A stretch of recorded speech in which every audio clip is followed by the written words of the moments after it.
Alors nous les cuisiniers, on est plus que avares de cette volaille parce que c'est un produit du terroir, mais pour moi j'ai ce produit exceptionnel dans les mains, fait par des éleveurs qui font un travail d'exception, donc on ne doit ne pas l'abîmer, c'est ce que je disais tout à l'heure, on a un super produit, on doit le respecter, ne pas l'abîmer.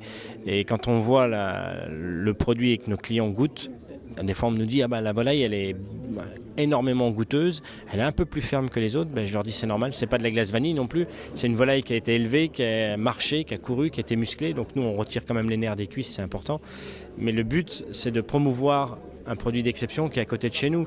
Et on est ambassadeurs, nous les chefs, parce qu'il y a aussi les clients, les étrangers qui viennent pour ça, qui ont entendu parler de la volaille de Bresse.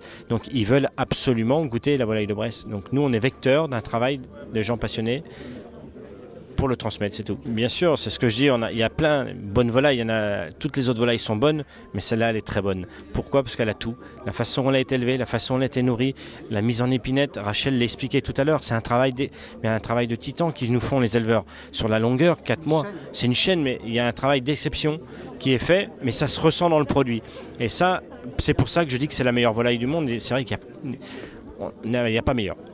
Qu'est-ce que cela peut apporter si vous arrivez tous ensemble à l'ultime démarche, à la fin de cette étape qui lui donnera une reconnaissance internationale incommensurable ? Oui, il faut que ça soit, parce que pour moi elle l'est déjà, mais aujourd'hui il faut que ça soit officiel pour que ça perdure, il faut que ça dure, il faut qu'il y ait des jeunes éleveurs qui continuent de faire le travail, il y a une nouvelle génération qui l'a aujourd'hui encore multiplié, c'est ancestral comme méthode, mais aujourd'hui il faut qu'elle dure, il faudra qu'elle dure très longtemps parce que c'est un produit d'exception. Et si elle est reconnue encore en plus, là on est sûr que ça dure longtemps. Chez nous on dit le mot de la fin, mais on l'écrit différemment. Le mot de la fin est Fayem. Quel est, Johan Chapuis, votre mot de la fin, vous qui êtes dans un établissement qui a connu un personnage haut en couleur, exactement, à Tournu, chez Greuze, votre mot de la fin, vous avez envie de manger quoi? Ou précisément, comment voulez-vous manger maintenant? De quelle façon une volaille? Comment la cuisinez-vous? Alors moi j'ai une particularité, c'est que je multiplie les cuissons, pochées, rôti, grillé.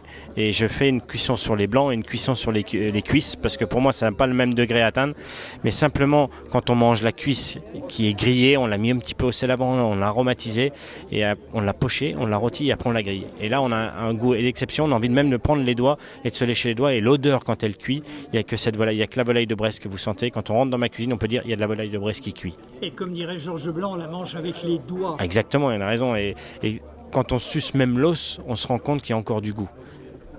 Voilà. Johan Chapuis, merci. Merci à vous. Et on croise les doigts. On sera toujours derrière la volaille de Bresse. Merci.